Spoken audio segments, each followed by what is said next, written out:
tell us, you're a professional speaker. What does that mean? How do you become a professional speaker? Well, for me, it's been a really kind of odd path. I ran a marketing agency for 20 years, and before that, I worked in the television business. Writing scripts and working for the Today Show and the Muppets, and so I think as I was running my agency, I was looking for a way to generate leads for the business, and we tried everything. We tried to buy ads. We tried to market ourselves. We bought booths at conferences and trade shows. We went to every networking event you could possibly imagine. And yeah, sure, we generated some leads, and closing those deals was just as hard as anyone would expect with those kinds of leads. And then I was at an event actually in Florida where I arrived early, which I generally do.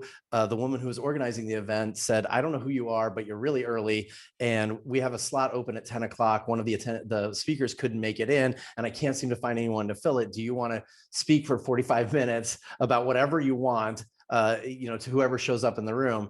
And so I skipped the first session, which went from 9 to 10, went to my room, made a presentation, came back down, and then delivered the presentation. And before we left the room after that 45-minute presentation, we had 2 leads for our business. I thought, this is amazing. Like, I wonder if we got really good at this, if you generate more and more leads. So that was 2008. So for the next 3 years, we stopped doing any other marketing activity, pretty much, with the exception of content marketing related to a lot of the events that we were speaking at, actually. And we just focused on speaking at the right kinds of events that would generate the right kinds of leads, because they closed faster, at higher dollar value, and they were the best kind of clients to work with. So that's how I got into speaking. And when I sold the agency, I spent a lot of time wondering what to do with my life. My wife said I couldn't watch Judge Judy forever. Like, that was spending my time doing. So I started just taking some of the event inquiries that I was getting, and realized that, I'd only scratched the surface. I didn't really know what it was like to be a professional speaker. And so I've spent the last 9 years trying to figure out exactly how the business works and how to become better. And when I'm not writing books, I'm on the road speaking. Yeah. That's awesome. That's a great story. Thank you so much for sharing that. But I got to say, out of everything you said, the thing I am most interested in, did you say you worked at the Muppets? Yes. Yes. I worked at the Muppets. What did you do at the Muppets? Oh man, you know what? The Muppets taught me everything I ever needed to know about marketing, by the way. But my job at the Muppets was I was in charge of the workshop, which is where they make the puppets. All right. So if you watch Sesame Street, all those puppets are made at a workshop in Manhattan. It was 40 of the most amazing artists I've ever met in my life, who spent every single day making puppets for movies and television shows. And Bear in the Big Blue House was one of the shows I worked on when I first got there. And my job wasn't very glamorous, actually. I was in charge of the budgets and production schedules for all these artists. So I was kind of like the villain in the building. It was like, why is this taking so long? Teach me how you make a Miss Piggy head. Why does it cost $21,000 to make one Miss Piggy head? And is there a way we could streamline that or make fewer of them? These were the questions I was forced to ask. But it was a really, really amazing learning experience. And I'm not joking when I say everything I ever needed to know about marketing, I learned at the Jim Hensen Company. They taught me, like, in the first 2 weeks, I had the first amazing lessons that really transformed my career, not just my life in entertainment. Yeah. I would love to spend the entire podcast talking to you about why it costs $21,000 to make it. I'm actually interested in that, but we're not going to do that. However, why don't you give us one of your best marketing lessons from the Jim Hensen Company? Yeah, sure. Well, so I was working on Bear in the Big Blue House. It was the first assignment I was given. Have you ever seen that show, Robert? I haven't. No. That's okay. I'm a Muppets fan, but I don't know all the Muppets. I bet a lot of people in the audience know Bear in the Big Blue House. Their kids grew up on it, and it's a really amazing show. But Bear in the Big Blue House was a partnership between the Jim Henson Company, Disney, and Sony. And I went to the first budget meeting, and my job was to kind of keep the budget in line for the workshop. And as we were going around the table, everybody was saying, "Oh, hey, we're doing fine. We're on schedule. Everything's going to be fine." Then they got to me, and it's my first meeting at this brand new company with all all these big executives.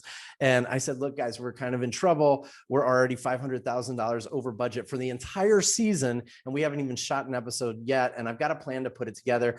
And Brian Henson, the CEO of the company, kind of interrupted, and he said, oh, Andrew, I'm sure you'll figure it out. Welcome to the team. He didn't seem to care. And I thought that was weird. This is a budget meeting. We should be addressing this. So when I got back to the office, because you're new, it's one of those things where you get an orientation with every department.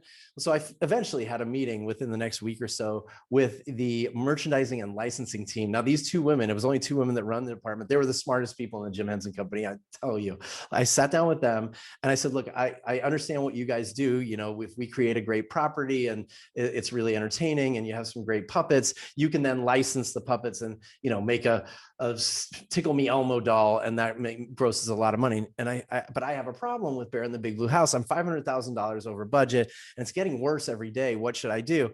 And they said, Andrew, you should not worry about the budget overruns until you're in like the $8-10 million range. And I was like, what? And they said, look, if you inhibit the ability to create a character and some content the audience falls in love with, we will never be able to license any of it. And no one needs a Grover plush doll. They only need a Grover plush doll when they fall in love with the content, the characters, and the products that we create. And that's when we can recoup almost any loss. And from then on, I realized that if you created valuable content that people fell in love with and built a relationship with the talent and the hook of the content, that you could sell them on almost anything. And after I left the Jim Henson company, the only thing that rings true in my head still every single day when I work in the marketing business is that truism, that content it builds relationships, and relationships build trust, and trust drives revenue. Yeah, that's a excellent lesson. And it's one that every marketer and frankly, every business person needs to know, because the investment matters. And if you obsess over the wrong thing, you won't get the outcome you want. And too often it's easy to obsess on what's quantifiable, whereas the art form itself and the things that create the emotion and the passion is what really drives the business. So excellent. Thank you for sharing that. And actually, when it comes to content, I mean, you spent a lot of time teaching people how to develop great content. And one of the areas I'm especially interested in your expertise is on virtual events, because there's a lot of financial advisors that want to expand their businesses nationally, go after bigger markets. They have to do a lot of that virtually. They're also trying to create engaging ways for clients and prospects to interact with them online. Yeah. So when you look at what's being done out there, I know there's a lot of bad virtual events. Like, what's the difference? What makes great for great events online, and the things that really hold attention and pull people in? Well, I think the number one thing that we need to grasp a hold of in the virtual world is that the relationship is person to person, and that's very different than an in-person event or engagement or meeting. So, just think about if you go to a big event and there's a big screen with the slides on it and a presenter that's small up there, and you're following the slides, and it's 500, 1,000 people in the auditorium, that works. But when you go to a virtual environment and you pop up a PowerPoint presentation, and then you're really, really small in the corner of the window and trying to have an engaging conversation with the person on the other end, we've got it inverted. We're creating like a real world experience that doesn't work in the virtual world. So like my first recommendation is to dump any slides, like make this person to person. You're going to look into the camera and build a real rapport with the person on the other side of the camera. One of the things I learned in television is that video is a flat, cold medium. It's really hard to get your emotion across when you make yourself, an 18th of the screen, and you've got a big static slide there with 15 bullet points. You want to invert that, make yourself as big as possible, and bring your energy level up so that you're talking directly into the camera. And it may feel stupid and weird to you, but you've got to break through the coldness of that video kind of medium and screen. So just remember that it's all about the people, no matter what you're doing in the virtual world, and focus on you first. Any other supplemental material or polls and gimmicks and gags as kind of secondary to the experience. Excellent. Now, I'm a financial advisor. Our audience is financial advisors, right? So I'm going to give you some objections that I have. Like, I agree with what you're saying. Hit me. But okay, we're sharing data, right? One of the ways we prove that we're valuable and able and capable is to show people what we know, what we understand about the markets, the economy, financial planning concepts. And a lot of that stuff really takes visuals. So I can't explain everything really well without my slides. Yeah. Well, the first thing I would say is that's commodity content. All right. Like, if you're truly going to differentiate yourself in a market full of other financial advisors and financial planners, you're going to have to take a different tack, because I've had meetings with financial advisors and financial planners myself, and they all present me the same kind of stuff in the exact same kind of way. You've got to show me you're different. And if you challenge yourself to tell me the same story using no visuals, or visuals that you have to use just your screen for, you're going to come up with a much more compelling case and a much more compelling interaction. And you're going to differentiate yourself by how you do it, not just what you tell them.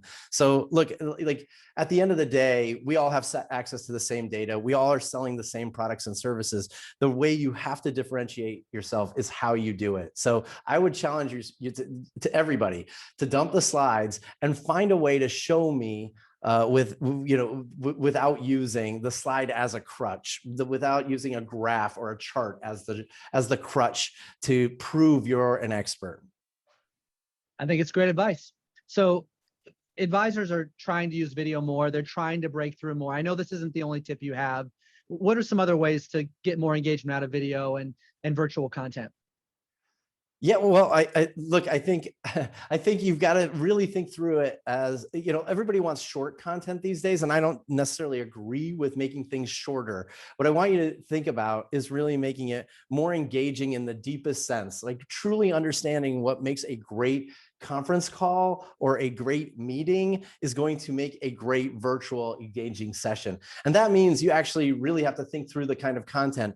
Everybody's spending a lot of time in the virtual world these days. Everybody's on Zoom for hours and hours a day. If it's just going to be another Zoom engagement, it's not going to be different. It's not going to feel like you're offering me an experience that I can't get elsewhere. And that's what I'm really paying for at the end of the day. In fact, people will pay 2 or 3 times as much sometimes for a great experience, even if the product is exactly the same as the competitors. So one of the things you should think about doing is actually using a simple strategy. I call it the curiosity gap. So a curiosity gap is just a void between what you know and what you want to know. So curiosity gap is just a void between what you know and what you want to know. And if you can create a presentation that invites people to chase an answer like every 2 to 3 minutes and gets them the answer, but then you open up a new curiosity gap so they're chasing the next one, they will stay truly engaged, meaning their attention is going to be with you and the presentation. So I want you to really kind of focus on those kinds of activities that keep the story and the momentum of the meeting going by inviting your viewer, your attendee, your prospect to chase an answer as long as you can.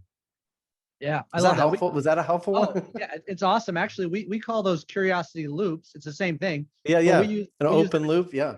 In content development, because when we create a white paper or some type of lead magnet for our clients to use, we always raise more questions at the end than what we answered in the content, and we lead them back to the advisor to get those answers. So yeah, we endorse that concept fully. Absolutely. Yeah, you can do it. I mean, like crafting great curiosity gaps, you can create 10 curiosity gaps in the first 10 minutes of a presentation and really keep people chasing the answers even inside of those 10 minutes.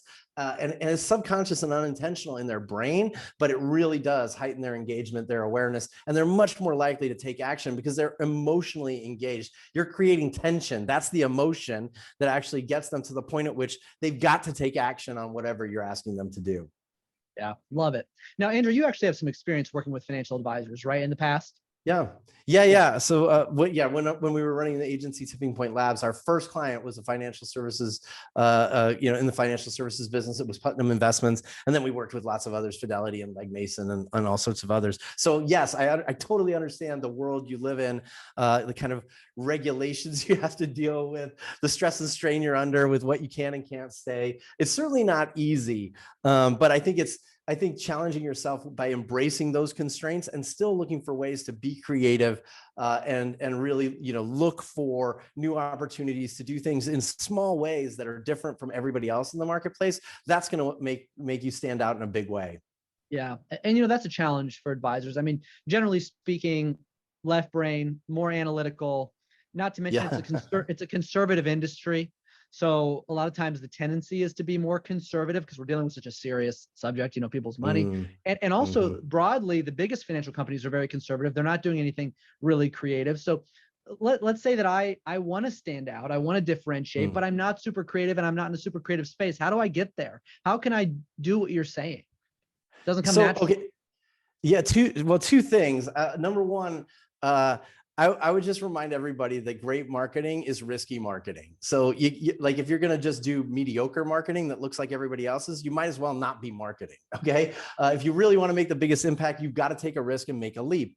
And that means, yes, you probably have to be more creative. Now, if you don't think you're creative, I challenge that. I believe that everybody in the world can be creative if they just train themselves to like connect the dots between the most unlikely things and apply them to what you know. So creativity for me isn't like a lightning strike, idea that comes to me in the middle of the night, or and I have to jump up and write it down.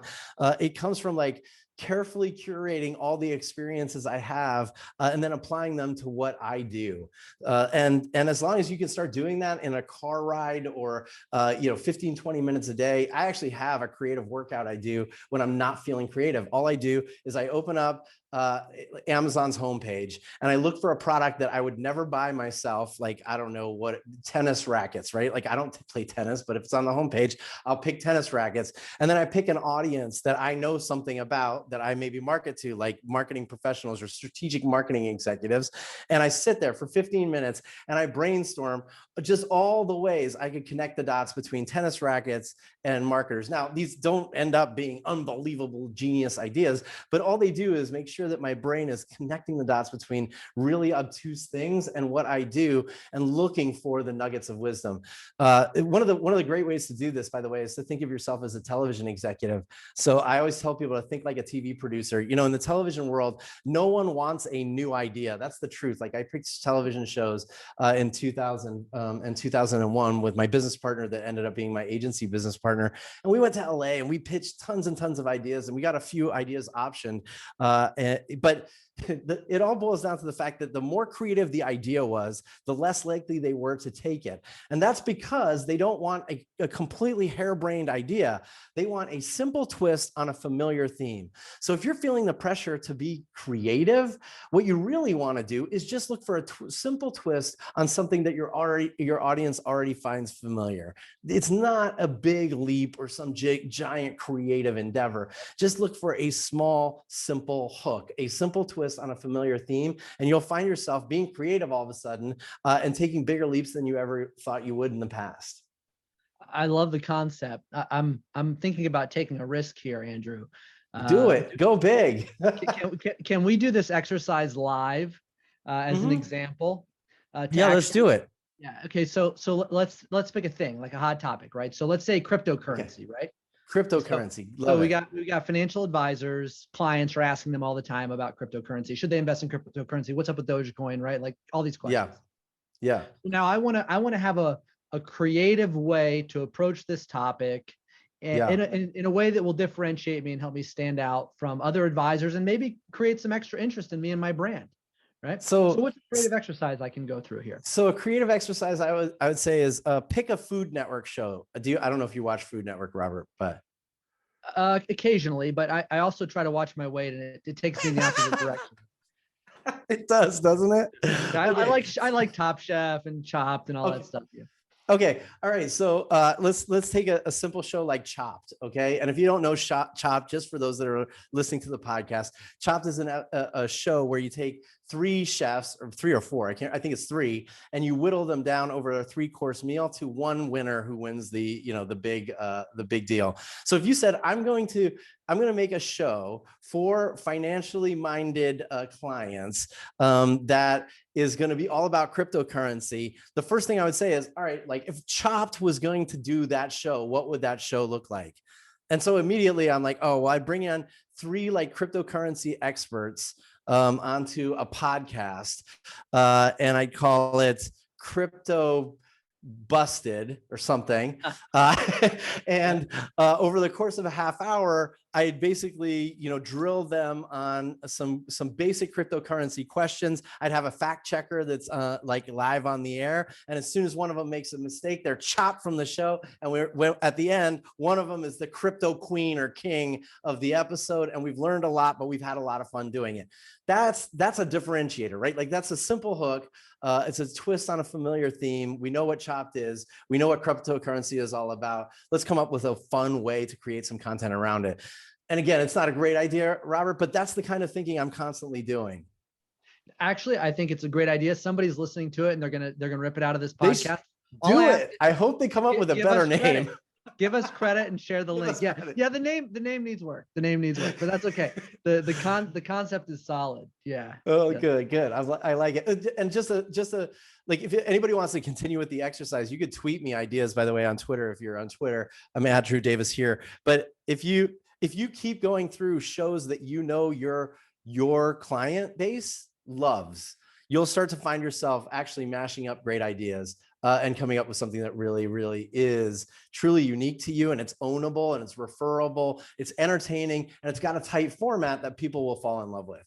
Yeah, you've got my gears turning. So that's great. I love talking to really creative marketers. So you're inspiring me, Andrew. I hope the audience is getting inspired as well. I hope so too. How do you get to this point where you're motivated to do this? I mean, the creative exercises you're doing, and it's a process. It's a different way of thinking. So if I want to become a more creative marketer and creative business owner, how can I do this? What do I have to focus on to get to this point? Look, I think you just have to challenge yourself. Here's another simple exercise. When it comes to like marketing your firm or your services, you've got to look different than everybody else. And like, I've looked at a million financial advisor and financial planner websites and content on the web, and they all say the same thing. You can trust us. We've been in business for X number of years. We have X number of assets under management. We have a process that we go through. We truly care about our customers and clients. That's what everybody says. And they all look the same. Like, I call it corporate twinning, by the way, which is we spent so much time in the industry that we've started to look like our competitors, even though we think we're different, right? I love that term. It's awful, and it's unintentional. Just like twinning, you don't wake up in the morning expecting to dress like your buddy at work, but you do. And it's psychologically proven, by the way, Robert, that you, within 6 weeks of spending time with someone, it could be in a relationship or a work environment, you are more likely to dress like them each and every day after that. And totally subconscious and unintentional. I think this happens in every industry. And one of the things that means is you've got to get outside of your industry. Marianne, on the first episode of this show, if we're going to steal her strategy for a second, she was okay getting uncomfortable when she got up in front of a camera. She was very uncomfortable in those first meetings when she was introduced as the taster. Getting uncomfortable is a really great thing. And if you're going to be creative, you've got to get comfortable with being uncomfortable. That's the truth. And so go to an event that you would never go to in a million years. I did this once. I went to an event for gamers. I'm not a gamer. I wasn't doing research for work, but all of a sudden I went there and I was just inspired by all the other experiences I had there that I knew all of a sudden I could apply to my business or my client's business as I was just sitting there. Watching things go by, observing, kind of participating, meeting people and talking to people. So you've got to, get comfortable being uncomfortable and looking for these opportunities to connect dots between things that, that don't seem to be connected. And you'll find yourself being more innovative, being more creative, and ultimately being more successful. And isn't that really a good business practice anyway, to take ideas from outside of your own industry? I mean, it's an advantage. It gives you a competitive advantage because now you're doing things your competitors aren't, and therefore you're standing out. 100%. If you can build an experience that feels different than everybody else's, you will be able to sell more often at higher fees, and you'll get more referrals because people will talk about how the experience is different, and they'll know exactly how to refer you. It's at the end of the day, you can do a really simple thing right now. Like, if you just take one moment in your experience. So, as a financial advisor or planner, I'm sure you spend a lot of time setting up meetings with people, right? Now, I don't know what you do, Robert, after you set up a meeting. Maybe you send a confirmation email or a calendar invite. Maybe the day before you send a reminder like, hey, don't forget, tomorrow we're meeting at 1 o'clock.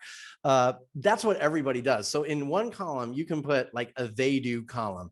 Start with that meeting, right? I'm going to confirm a meeting. What if other people do after that? They do these two things. They send a calendar invite, then they confirm the meeting, then they have the meeting. All right. You write down what you do. Do you do the same two things? Well, cross those two things off. And in the third column, write just could do. What could you do that's different than those two things? Are you going to send you could send a handwritten card. Okay, that's an option. You could send an email in between that, asking what their favorite sandwich is. And then you could send them lunch the day of the lunch meeting. Like, start to get creative with all the could do's on the list. And that's when you're going to start creating a differentiated experience. And if you do that for every moment of commitment, I call it, in your process of onboarding and securing and then servicing a client, you will, I guarantee, create an experience that is yours, that is ownable, it's clearly communicated, it's referable, it lasts longer, and it's worth more. And that's where business is really done. You can spend less time kind of just advertising and marketing yourself and getting out there, and just use the referrals that keep coming in as your lead gen tool. Yeah. Yeah. And, in this business, because there's a lack of differentiation and because it's so relationship driven, those experiences have a tremendous amount of power for making your business grow. Yeah. Cannot be overstated. Yeah. Now, Andrew, 100%. Obviously this is a big part of what you do as well. You get a lot of your business from referrals, and you create an experience through your speaking events. And even it's evident by the way you're presenting on this podcast, like, your goal is to really make an impact. I think for financial advisors who are trying to demonstrate to their audience that they are the best choice and draw people in, your abilities are something that I think many would envy. So how do you get to a point like where you are today? Your speaking ability, your personal profile, your personal brand. How can financial advisors take their brand, their profile, their presence up a notch? The first thing I would challenge you to do is start with what you want to teach and what you want to preach and what you want to say, but don't take like a clear differentiator in the marketplace, especially if you're kind of contextualizing this as like thought leadership, is that it's really easy to become an expert, right? Like, there are millions of experts out there. If you go online right now and you search financial expert, financial advisor, financial planning expert, you will literally find tens of thousands of people that claim they're an expert. I think you want to get out of Expertville, because that's like commodity play, right? Everybody is offering how-to advice. They've got the top 7, top 10, top 9 tricks that you can, do today to have a big impact on your financial future. It's a long, tough slog. If you're going to really make an impact in the industry and leave a legacy, I think you need to jump out of Expertville into what I call Visionary Town. And Visionary Town is not as populated with people with 7 and 10 tip tricks. These are people that are helping teach you how to think, not how to. And the distinction is really vast. Like, I want to teach you how to think differently. I want to challenge your conventional wisdom. I even want to challenge the things that annoy me about the top 10 tips and tricks that other people are giving. And I want to find my own way to teach in a new light, come up with a new contextual model that's going to help you learn and understand, how to plan for your future in a very different way. And if you can take that leap, this is not like a long, arduous journey. It's a long, arduous journey if you're just haphazard about it. But if you say, look, I'm going to find 10 pieces of expert advice, I'm doing air quotes if you can't see that on the podcast, I'm going to find 10 pieces of expert advice that annoy me. Like, every time I see them, I'm like, why do people say this? And the first thing is, I'm not going to solve the problem. I'm going to question it. I'm going to share with my audience, my clients. I'm going to ask them, why do you do X, Y, and Z? Why did people say X, Y, and Z? Maybe I'll look back and find out who said it first and why we're following it. Is it outdated advice? And then I'm going to come up with a hypothesis. And then I'm going to start sharing what might be a new solution to this problem. That immediately puts you in a whole new category of thought leadership. You're not just regurgitating stuff other people know, you're actually elevating ideas. ideas. And in today's world, it's so easy to share a new idea and see if it resonates. You can do it in email, you can do it with a friend, you can do it on a video, you can do it on TikTok for that matter, and you can share stuff and see how the audience responds. You can aerate it and then amplify the stuff that works. So start with the idea, and at the end, I mean, like this sounds, is this too overcomplicated? No, actually, it's amazing as you're saying it, my gears are turning about how I can personally apply this to myself and thinking about why advisors would want to do this as well. I mean, it's great, Andrew. Just, continue. Okay. Yeah, I was going to say, once you have an idea that you think is worth sharing, I think getting out there and sharing it is really, really important. But I want to give another little twist on the sharing of it. I think you can earn a ton of trust in today's world if you share your ideas and your insights as hypotheses and advice, instead of as tried and true answers. So if you just invite people to go on the journey with you, how did you get here? What questions have you been asking? Does the audience really believe that these are the problems we need to solve? And then going after some potential solutions and sharing those with the audience, you gain a huge amount of trust really, really fast. And that's the kind of people that people want to do business with. So if we go all the way back to the beginning of the podcast, Robert, and talk about my first speaking experience, what I shared in that first speech is essentially what I've always shared, even though I've gotten better at it and I tell better stories and I do more research. At the end of the day, even though at that event, I shared client stories, I never told them they were my clients. I shared really high-end ideas and philosophies that kind of were the underpinnings for some great campaigns and marketing practices that we had executed. And at the end, when people come up to me after I've spoken and they say, "Oh my gosh, that was an amazing presentation. Can you tell me about that Breville story? Do you know the agency that did that? Because we would love to work with them." That's when I knew I gained enough trust that they would ask me that question. And second, I could say, "Oh my gosh, I'm so flattered. It's actually our client." And they would go, "Oh my, we got to schedule a call tomorrow," right? So you gain a lot of trust and credibility by not making yourself the expert. Just a huge amount of humility is going to go a long way in building trust fast with whatever client you serve. Well, you do set a great example of that. And by the way, we're looking really forward to having you make that impact on our audience at the Jolt conference in Vegas. Can't wait. It's going to be awesome. Yeah, you'll crush it. We can't wait too. Look, this has been incredibly enlightening. You've shared, I think, at least 5 strategies I want to take away. So we'll see if I can apply them all. But we got to leave the audience, right? We promise we're going to let them steal your strategy. So give us your best strategy for the audience to steal. All right, here. I think you guys should steal this strategy. If you're wondering if your customer experience is good, if you're actually your client relationships are delivering something that's unique and different, here's my challenge to you. It's this very simple strategy. Imagine you're attaching an emoji to every single interaction you have with the next client that walks in the door that you interact with. All right. So if you send an email to them asking for an appointment, just imagine, what emoji are they attaching to that? Is it like a meh or a, "Oh my gosh, I'm angry, I don't want more email from these people"? Is it a, "Oh my gosh, this is amazing" emoji?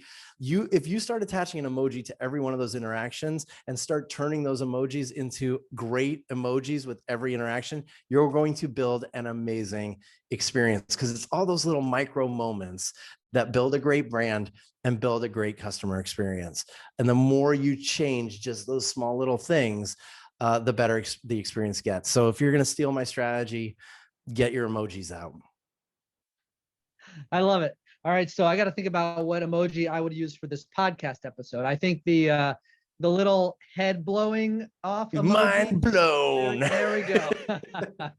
We're almost out of time, but I don't want to use all this time just to completely milk you of all these ideas, but I would love to hear a little bit about you personally too. Let the audience know who you are. So look, when you're not teaching people about great marketing, what are you doing? What do you do in your free time? Oh man, I'm on my boat Or yeah, I love the water. I find the water relaxing, and I cannot not smile when I'm on the ocean or on a lake, or even when I'm in the pool. I cannot stop smiling. Maybe I was a swimmer as a kid. I even swam in college, and I don't know if that's where I got it, but I find myself so relaxed on the water. So I have a little 24-foot boat down here in Florida where we live for most of the year. And we just take it out on the intercoastal and cruise around and jump into the water and snorkel. And, I'm not even a big fisherman. I just love to enjoy the salt air. I really believe that the salt air cures everything for me. I just feel great. So that's a huge passion of mine. Yeah. So what part of Florida are you in? I'm in Boca Raton. Okay. So Beautiful, yeah, beautiful. just near. I'm East Coast, but I love it where you are too. Yeah. So you could actually sail all the way around the southern tip of Florida and back up to our place in Palm Coast. I want to go through Lake Okeechobee and then come up that way. That's on my bucket list of things to do. In fact, I have a friend, and this is like inside baseball, maybe for the podcast listening audience, but I have a friend who's doing the Great Loop, which is, for those of you that aren't boaters, it's like this here. It's such a huge accomplishment, because I learned the other day that fewer people finish the Great Loop every year than climb Mount Everest. So I think it's like 124 people finish this loop, which starts like in New York, goes all the way around Florida, up the Mississippi River, through the Great Lakes, and back down to New York. Then climb Everest every year. And I have a friend who's leaving tomorrow on the Great Loop, and I'm really jealous. I want to do that. That's on my bucket list too. That's amazing. Yeah. As a boater, that's not on mine. Interestingly, the Appalachian Trail is, but I should add that. That's shocking. I know. I should add that to my list. You should. Yeah, there's some great. If you want a reference book, there's a really funny book actually, written by a couple who just decided to do the Great Loop on a whim. I think it's called "Honey, I Bought a Boat." It's hilarious. So even if you're not into boating, it's a really funny book. Yeah, thank you. By the way, what are you reading right now that's inspiring you? Oh my gosh, what am I reading? Well, to be honest, I have a mentor. No, I have a mentee. I'm mentoring someone. There we go. I got the language right. And it's been a great experience for me, because it's reminded me of all these things I didn't know, 10 or 15 years ago, and that I've learned along the way. So Michelle, my mentee, is really interested in learning about personas from a marketing perspective. That she wants to know everything about it. So we're reading Adele Ravella's book called Buyer Personas. And I read it when it first came out, I think in 2014 or 2013, really enjoyed it back then, learned a lot from it, but I'm really enjoying rereading it. So Adele, thanks for writing a great book. Yeah, we'll call her out. Yeah, thank you. We will. And if people want to get in touch with you, Andrew, they want to learn more, follow your insights, what's the best way to do that? Sure. Well, every Thursday I have a new video on YouTube. If you just search The Loyalty Loop or Andrew Davis and The Loyalty Loop, you'll find my channel. And every week we're kind of giving some more strategic, sales and marketing focused advice, this big thinking advice for people that are running a business and need to be more creative and think about their experience in new ways. Or you can find me on LinkedIn. That's one of the easiest ways. Just search for me, Andrew Davis. And those are probably the best two ways to get a hold of me. Twitter at Drew Davis here. But I haven't been on there lately. I've just been too busy, I guess. Yeah, no, that's all right. Those are good. And actually, just a little plug for your videos. I saw you actually did a video where you walked everybody through how you do videos and your studio setup, which was super helpful. So for anybody who wants to get better at video, that's a nice resource. Yeah, awesome. And if you have questions about it, just shoot me a note on LinkedIn. I'm happy to point you in the right direction. And if you want to know what camera or lights, I have a list somewhere I can send you. You're accessible, Andrew. That's a good quality. I'm accessible. Yeah, thank you. And I'll tell you, it's been great to have you as a guest today. Learned a lot from you. Really appreciate your time and look forward to meeting you in person at Jolt. Oh, I can't wait. I will see you there. Thanks for stealing my strategy.